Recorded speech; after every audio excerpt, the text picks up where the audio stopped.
conversation with music. It's the title of the performance is Inner Voices. And Bobby Mitchell has become, I guess I would call him an expert on these two composers, Schumann and Shevsky. And I'm not going to say much more about the program, but I know he will inform you greatly, and those who are not here are going to miss out. So I'm very excited to listen to this performance as well. Noontime Concerts is going to be continuing. I know we've had kind of an intermittent summer, and we'll probably still have intermittent performances through the end of the year. October and November look very good for artists coming in to play. September's a little lighter, but just keep on top of the website and you'll know exactly what's happening. And I will be publicizing as we are having performances available.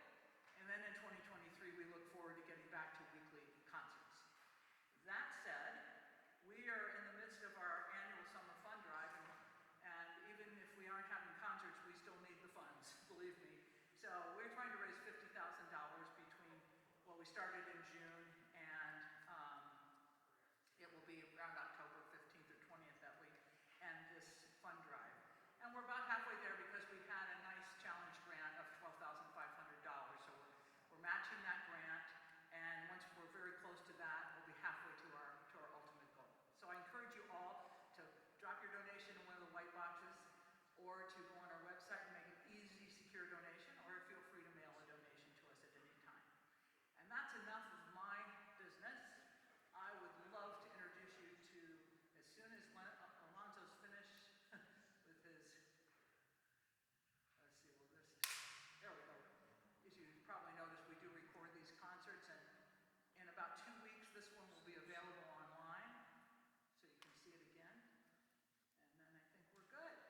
And without further ado, I'd like to introduce you to Bobby Mitchell. Enjoy the program.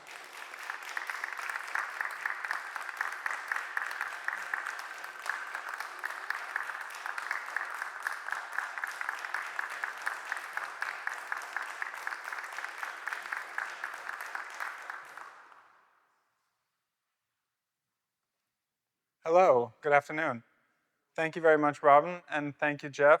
I'm honored to be here today at Noontime Concerts and at the San Francisco International Piano Festival. Can everybody hear me as I speak? That's brilliant, because I'll be doing some talking today as well as playing the piano. Robin already mentioned that the title of my lecture recital today is Inner Voices. And so I'd like to start by talking to you about what that can mean, this term, inner voices. Rather than tell you what I think it can mean, I've decided to start by reading a text by the great American composer Frederic Rzewski. I became friendly with Frederic because I visited him in order to play his piano music for him, and we were good friends until he died last year. So he left us with a great body of piano music, as well as quite a few very interesting texts. These texts are mainly about music. He wrote about other subjects as well. He was prolific in that sense. And there's one text that he wrote, which is actually a transcript of a lecture, so just like today, that he gave in 1994, and it's called Inner Voices. And in that lecture, Frederic describes what he thinks this term inner voices can mean. And in his opinion, the term is twofold. So I'll read you the two definitions of inner voices in Frederic's words. As a general figure of speech, the inner voice is that of the mind or conscience. It may be identified with a personal guardian spirit, as in the case of Socrates' daemon, or the genius of Roman religion. It usually speaks in words, but it may also make its presence known through a kind of feeling or emotion, or as music. There's a footnote now in the text. So the text is being broken with the first footnote, and I can't resist reading it to you because it's very interesting. In the traditional culture of the Sioux, Native American Sioux, the young initiate warrior spends a few weeks alone in the wilderness. during which time he learns his own private chant, which may not be revealed to others, and which may be sung only in times of danger, when his guardian spirit will come to his assistance. I'll return now. I won't make a comment for now. I'll return to the main body of the text. So we're still talking about this first definition of inner voices, that of the mind or conscience. There may be more than one inner voice. For example, in Genesis chapter 4, verse 10, Yahweh, presumably an inner voice himself, says to Cain, "Listen to the voice of your brother's blood, crying out to me from the ground." Inner voices may also be in conflict with one another. There may be a gray area between conscious and unconscious, a way through which these parts of the mind communicate with each other. Pre-symbolic, not yet language, but no longer dream. That's the end of the paragraph about this kind of inner voice, the inner voices that we hear in our minds. Frederick dwells on that concept of inner voice in the rest of the article, and he describes the way that composers channel these voices into musical notation. He describes that task as being the composer's main role, or his main function. Hearing these inner voices and creating music out of them, channeling these semi-conscious phenomena into musical notation. But let me now read the next paragraph, which is where he describes what the term inner voice can also mean. And this is about music now, specifically about music. As a technical term in music, the inner voices are those situated between the highest and lowest in polyphonic writing. The tenor and alto voices, for example, in a four-part chorale. They may be heard less clearly than the soprano and bass parts, and in their melodic profile may be less interesting than these. Their function often limited to that of harmonic support for the principal line. This hierarchical ranking of voices varies greatly throughout the history of polyphony. The style of the Renaissance, in which all voices received more or less equal treatment, could be said to be more democratic than that of the classical period, in which the outer voices, and especially the highest one, are favored. But on the other hand, the partly hidden quality of the inner voices in later styles could be considered as adding a dimension of depth to music, which earlier strict polyphony did not have. The fact that we do not hear everything clearly in the inner lines of a composition does not mean that these are less important.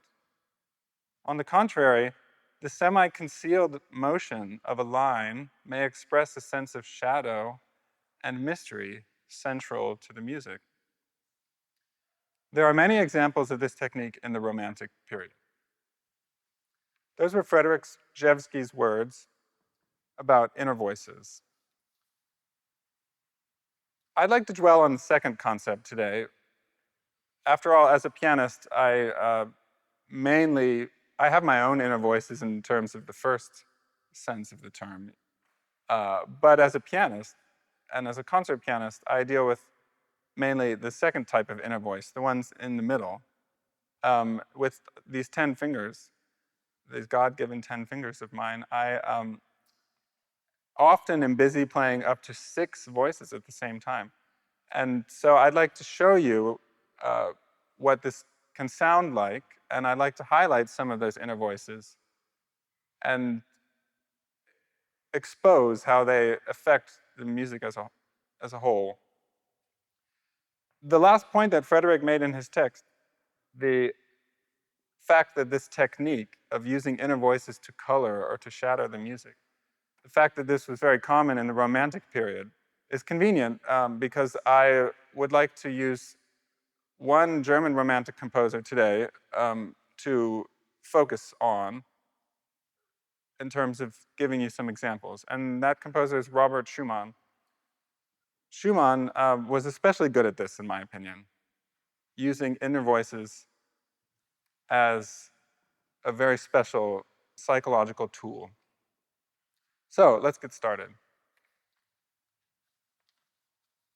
One example from the humoresque from Schumann actually includes, in between the piano music, includes a line, and he writes innere Stimme, which is German, means inner voice. So the piano music is here, the right hand is in the top staff, the left hand is in the bottom staff, as usual. And in between, he writes out an inner voice.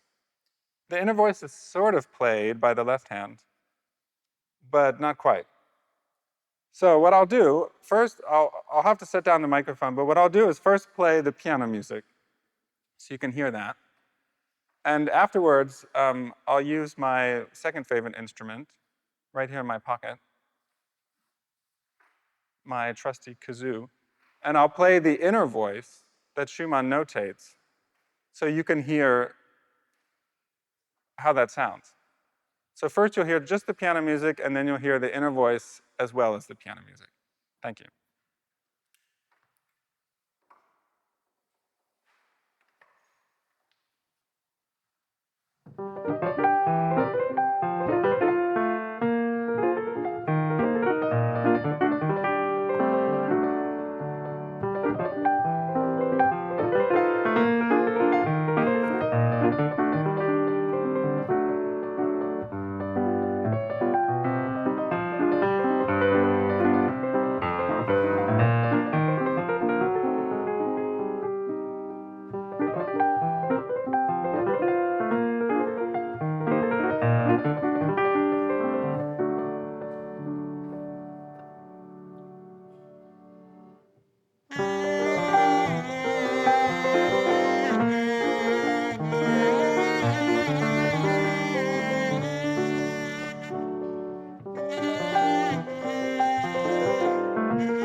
Thank you. Thank you very much. I just want to describe this inner voice. Its banality, actually, its basic nature. It starts on these notes and doesn't go anywhere else. So the range of this inner voice is just a fourth for anyone who knows about musical intervals.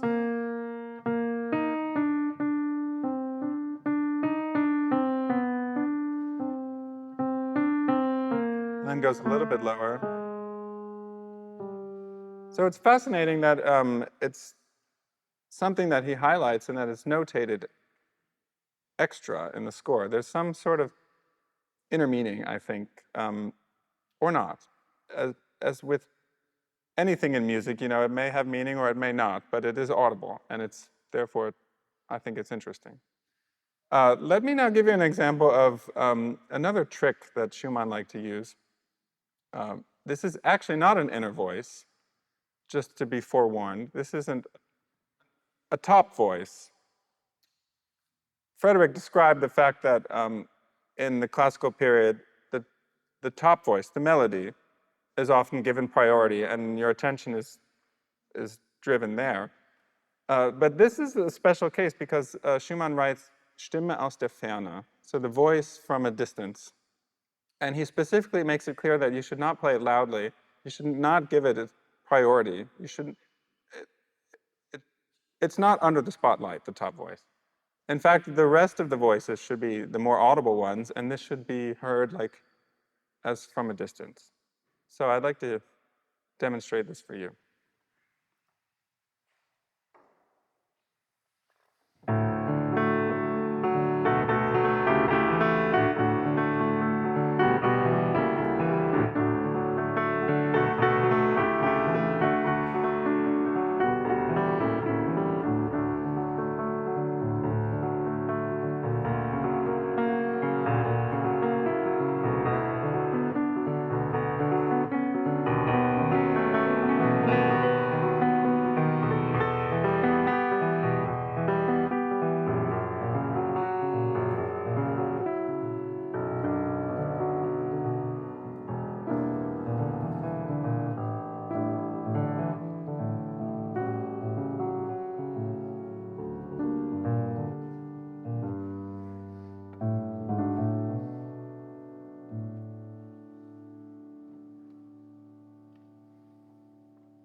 focus remains on this accompanimental material, this lilt, this dance.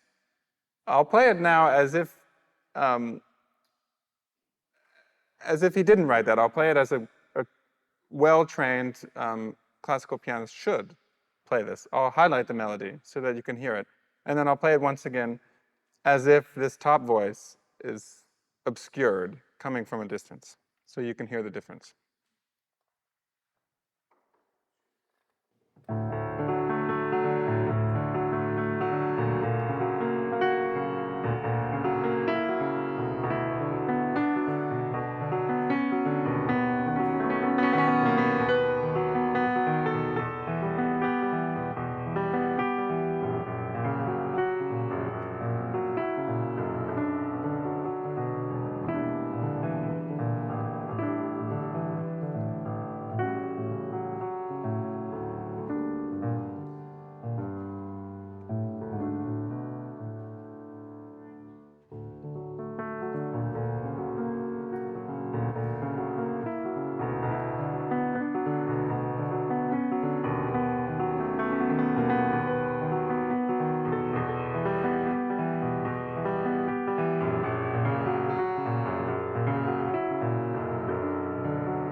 I might describe that as an example of the outer voice wanting to be an inner voice, or the outer voice functioning as an inner voice. A tricky and avant-garde technique coming from a German romantic composer of the 19th century. Let me now return to an actual intervoice for the next example. And the next example is from a piece called Forest Scenes, which is very charming and also very bizarre and fantastic piece of music in the true sense of the word. And please know that on Saturday night in Old First, I'll play the entire piece and I'll also narrate it. So I'll tell you about the hike that we'll take through the forest together. So if you're interested in the music I'm about to play, then please come on Saturday night and you can hear the entire piece. So this is the entrance into the forest, this music. It's the first piece in the cycle. And what I'll do is play it from the beginning so that you hear how the listener enters into the German romantic forest. So it's not a normal forest.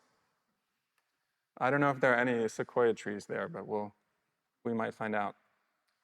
So after this introductory entrance music, you'll hear that the music changes character, and there's something mysterious that happens. So once I play that, I'll stop and explain to you how the inner voice affects that music. So this is Schumann's Forest Scenes.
I'll stop there for a moment because I want to focus on what I just played. After I played the introductory lines, which are generally lilting and at a kind of walking pace, the music takes a turn and something mysterious happens.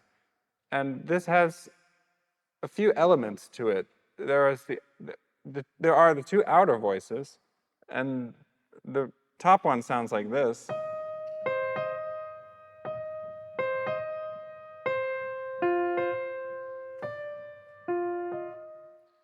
So a unique, not altogether very interesting voice, honestly, but rhythmic and repetitive.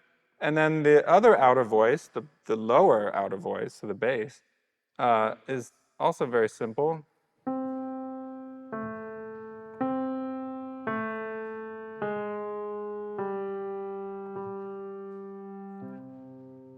And when I play those two together, it sounds like this.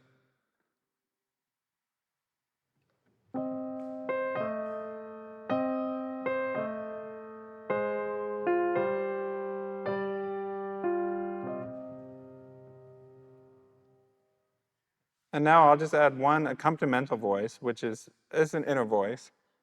And it goes like this.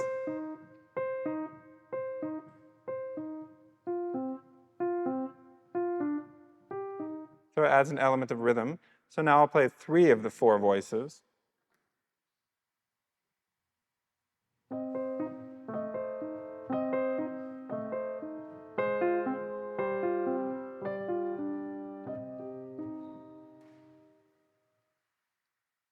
And now I would like to play for you what's called the tenor voice. So that's one of the inner voices, the second lowest voice. I'll play it alone, and I just want you to hear it alone.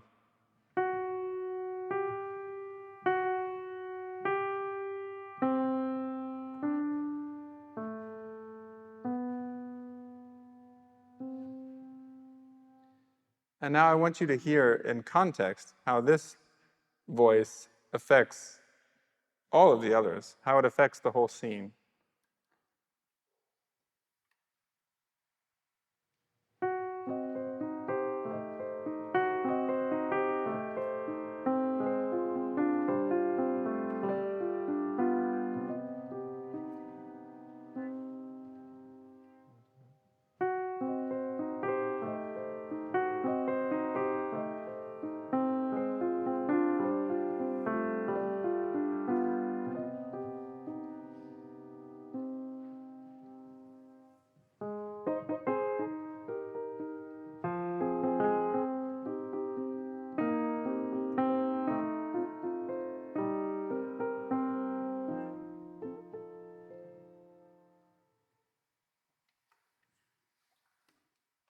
So that's an excerpt from Schumann's Forest Scenes, and I am curious if you experienced how this unique ambiance is created from an inner voice. The outer voice is being relatively simple. The inner voice, however, highlighting and creating this sense of shadow and mystery and color. Schumann was an expert at this, and it's very interesting as a pianist to discover these inner voices and then to demonstrate them and to perform them. This is written in what's called 4-voice counterpoint. I played all the 4 voices for you. Schumann is very prolific at writing up to 6 and 7 voices. Sometimes it's at the limit of what contrapuntal potential, his piano music. That being said, I'll shift gears now just a little bit so that we have a little bit of variety. And I'm about to play, I'll play one more example, and then I'd like to perform a couple of things for you so that you have a concert as well. So just be forewarned that there's some substantial music coming soon. But I'd like to give you one last example before that, and the example is from Frederick Rzewski again, but now from his piano music, not from his writing. This is from a piece called Ruins, which was written about 10 years ago. It's from a cycle called Dreams. So the atmosphere of the music is already very much romantic in the same sense as Schumann. We're focusing now on dreams and inner voices and spirits, and the piece is called Ruins. So that being said, I want to show you one passage before I play the entire piece, Ruins. There's a very interesting passage that sits at about the culmination point, so towards the end of the piece, sort of at the highlight of the drama, or the high point of the drama.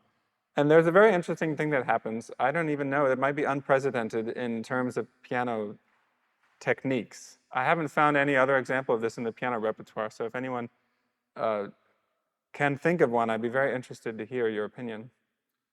Okay, it has to do with four voices again, and what happens is that after a very florid right hand and basic left hand part, which is essentially in two voices, the music suddenly emerges in four voices. And what happens is very interesting. The left hand has to perform something very virtuosic, which is to play the bottom voice, and then the top voice, and then again the bottom voice. So let me perform this for you now, just the left hand. It's the bottom and the top voices, so the outer voices.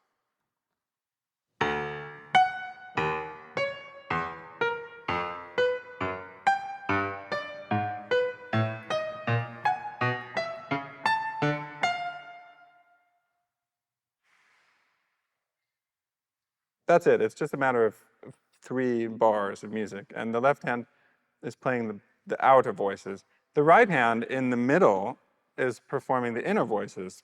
But coincidentally, or conveniently, let's say, because the inner voices are next to each other, it is possible for the right hand to play them longer than the left hand. As you saw, the left hand has to jump very far to perform the outer voices, so the notes are staccato or short. The right hand is here in the center of the keyboard, and the upper inner voice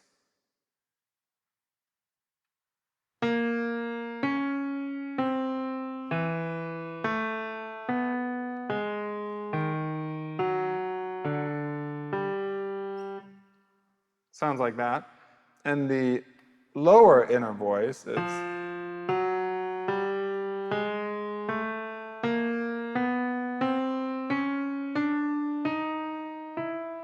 which, as you may have heard, is a chromatic scale, so just going up the keyboard one key at a time. So I'll perform this now together, and so you can hear how they interact with each other, these two inner voices.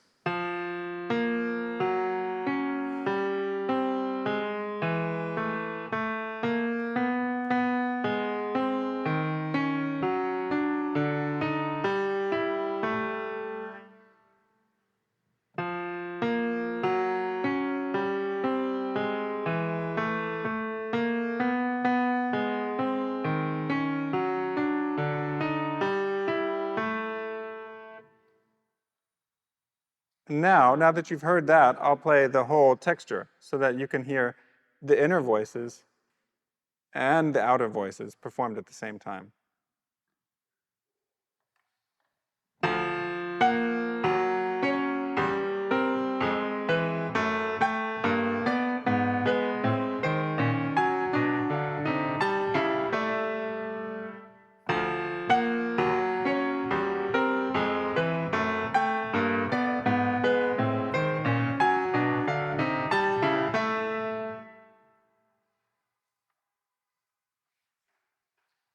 I wanted to present this example to you because it's a very interesting piano texture that actually creates a sonic space where the inner voices are the clear and audible and present ones.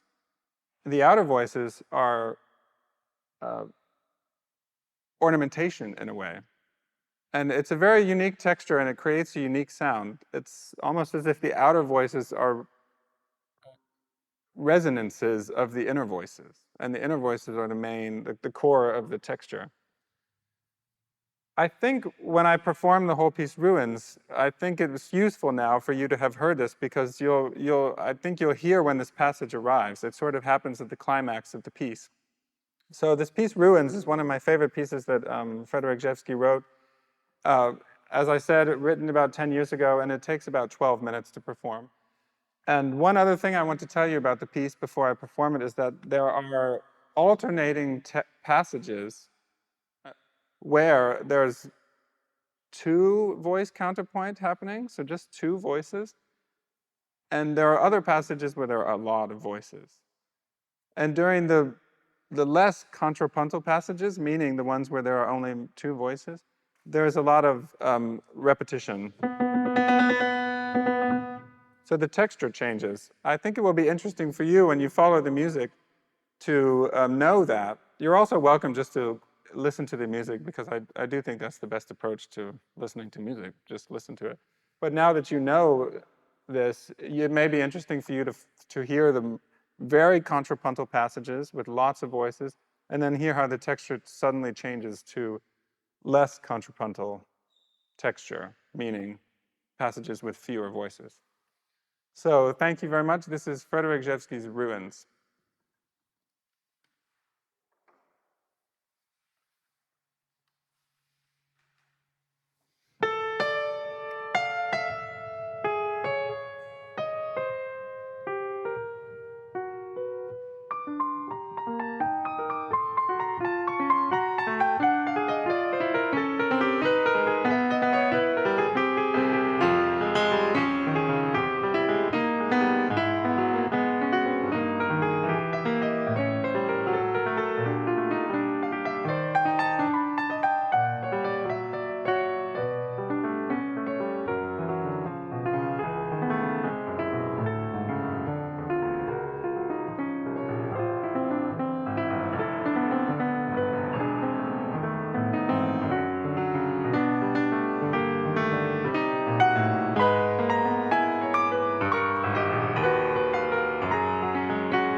Thank you. Thank you. Thank you very much. Thank you. Thank you. Thank you very much. Thank you very much. It's music that I cherish very much. Thank you. I'll play one more piece to conclude today's program, I'm going to return to Robert Schumann's music. And the piece I'd like to play is the finale from the third piano sonata, which he also calls a concerto without orchestra. So it's convenient. If you don't have an orchestra available, you can always play this piece. And this is the finale, and he writes very clearly at the beginning of the finale, prestissimo possibile, as fast as possible. So instead of doing that today, I'd like to do something experimental. Since the subject of today's concert is inner voices, I'll perform the first lines of the finale, prestissimo possibile, and then when the material becomes interesting and very thick, I won't play as fast as possible. I'll play quite slowly, actually. And what I'd like to do is present the textures of the piece in a way that they're very audible. So in other words, I'd like to give myself and, of course, you time to hear everything. Conveniently, it's a sonata form. In other words, the material repeats itself. So about halfway through, when the material starts to repeat itself, I will start to play prestissimo possibile, and you'll recognize the material that you had just heard slower, at a faster tempo. So I'd like to say thank you for your attention, and I hope that you might have learned a thing or two about inner voices and Schumann's Concerto Without Orchestra, the finale. Thank you so much. Thank you.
Thank you very much.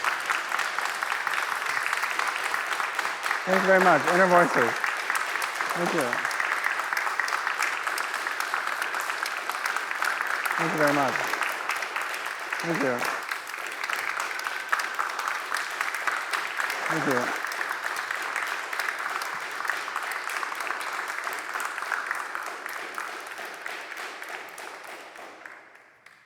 Well, thank you to Bobby Mitchell, and also thank you to Jeff Ledour, and we're really grateful for the San Francisco International Piano Festival. I purposely put on your programs the URL for the festival so that there's the rest of the week there are all kinds of wonderful programs that you want to be sure and try to visit, because it's a short festival and there's some great music. So I do encourage you to go to the website and find out more. And speaking of, I do want to give a little anecdote here. Yesterday, the piano technician was here tuning the piano, and as he was finishing up, he said, "Oh, I just need to quiet a few of these loudmouth notes, and then I'll be finished."